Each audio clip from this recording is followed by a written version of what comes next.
Josef Pieper, Leisure, the Basis of Culture, including the Philosophical Act.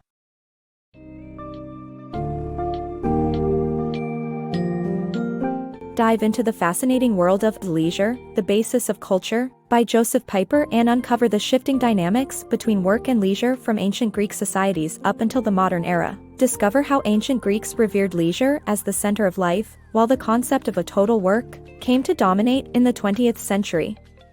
Explore the distinct difference between contemplation and observation, and the role of intellectus and ratio in shaping the perception of intellectual activity. This book summary will guide you through the crucial need to reassess our understanding of leisure and its integral role in society.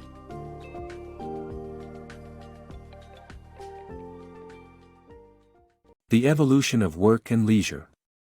In ancient Greek society, work and leisure were two distinct ways to spend time. Leisure was defined as taking time to broaden your intellectual horizons. However, in the 20th century, the concept of total work emerged, and life came to revolve around hard work with little time for leisure. The idea that one lives to work became prevalent, as opposed to working to live. The contrast between ancient and modern ideas of work and leisure is examined, beginning with differing views on the nature of intellect. The definition of intellectual work. The concept of intellectual work has evolved through time and varied philosophies. In antiquity, contemplation was considered an intellectual activity while observation was viewed as a physical task. However, Immanuel Kant from modern philosophy proposed that even abstract concepts require logical examination, deduction, comparison, and reasoning, making them work. This idea laid the foundation for the post-war concept of total work, which regards intellectual activity as a task to be completed like any other job. Therefore, the terms intellectual work and intellectual worker emerged. These varying beliefs about intellectual work reflect the changing paradigms of society and how it values knowledge. The value of leisure. The idea of total work has shaped the belief that effort and hard work are the ultimate moral virtues in society. Ancient Greek philosophers, however, argued that intellectual contemplation is not work at all, revealing intellect as a devalued quality in our culture. Leisure is seen as lazy or self-indulgent since society pushes us to expand on what we can already do easily, while doing nothing is tantamount to a sin. In this perspective, leisure is not idleness but rather a state of mind of internal calmness that is an essential part of human life and work.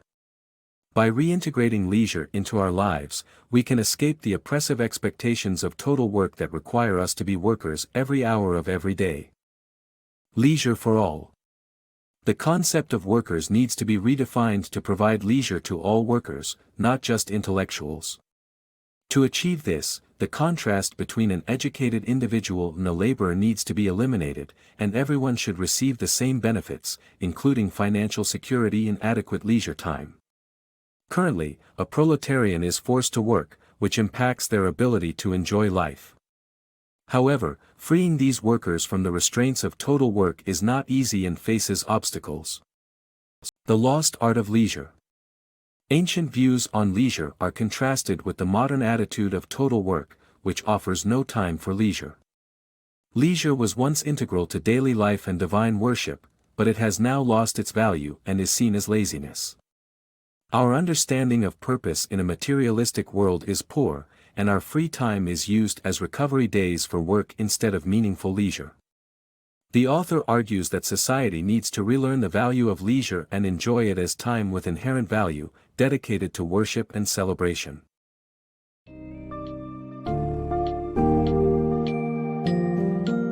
In conclusion, Leisure, the Basis of Culture, highlights the striking contrasts between ancient and modern perceptions of work and leisure. The book calls for a profound shift in society's values, re-emphasizing the importance of leisure in our lives. It's crucial to acknowledge that leisure is not synonymous with laziness or idleness. It helps bring a much-needed balance to our lives.